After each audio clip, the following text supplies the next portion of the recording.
Prue MacSween, this branch stacking scandal, which has found tentacles in New South Wales, who thought they had a report that they were sitting on, which fingered a few people in Western Sydney, they're imploding to a certain degree. They don't mind, you know, putting out their dirty laundry. But is it such a big deal at a time when our focus is on a whole heap of other things? Well, it is because, you know, democracy, this is the whole fabric of... These are the people who are making decisions about the course of this country and the impact on our lives in every way possible, economically, you name it. And I just feel that, you know, when you've got a bunch of losers, a bunch of crooks, a bunch of people who shouldn't be in these jobs because they're not worthy of it, who are only there because they want the power. They're only there because they are yes men and women, sycophants, willing to play ball. Narcissists. You know, we don't want people like that running this country and determining our future, particularly in these dark times where we need people who understand business, who understand ethics and morality and aren't puppets and aren't being, you know, stoked by unionists and, you know, people like Somyurek, who, you know, has turned out to be now, he's going to be, what, a wrecker. He's transitioned now from a fixer to a wrecker. This is, you know, disgusting time in our lives politically, and they need to all lift their game or get out. And sadly, they're not going to get out. Well said. Too much. Now, John Ruddock, I've got to come to you about borders and infections, because last week you were saying, oh, we've got about 9 days to wait. We have had 3 infections from the Black Lives Matter rally in Melbourne, only 3.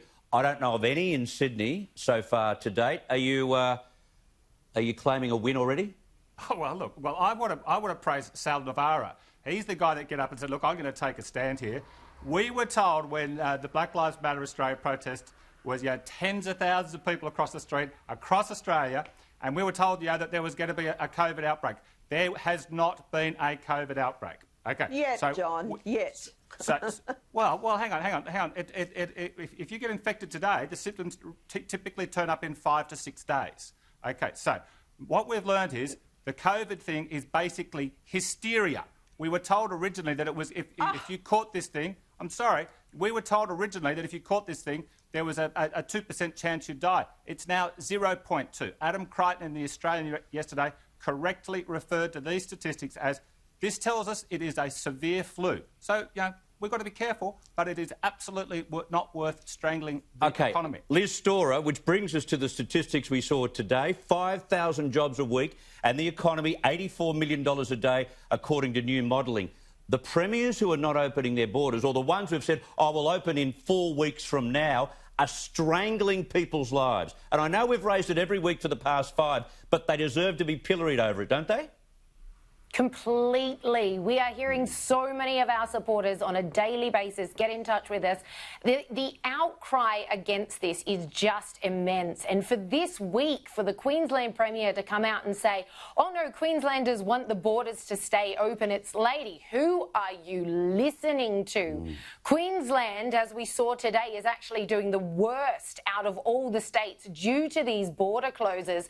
And you've got to ask yourself, Chris, what the heck is going on? Queensland has 5 active cases. WA has 2 active cases. Tasmania has 0 active cases. Why are these premiers insisting on punishing their people and keeping up this economic suicide of their own states' economies? What is going on? It's sheer madness at this point. It's absolute madness. And mainstream Aussies are paying dearly for it. It's utterly infuriating. Yeah, and it is. What's your message, Prue MacSween, very quickly to people like Anastasia Palaszczuk? And for that matter, the Liberal Steve Marshall in Adelaide. What's in his head?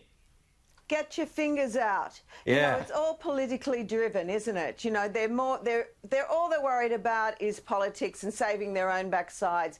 But let's hope it backfires on them, because they are damaging this whole country. We've got to get it moving. Open the bloody borders, for goodness sake, and open your minds. Yes.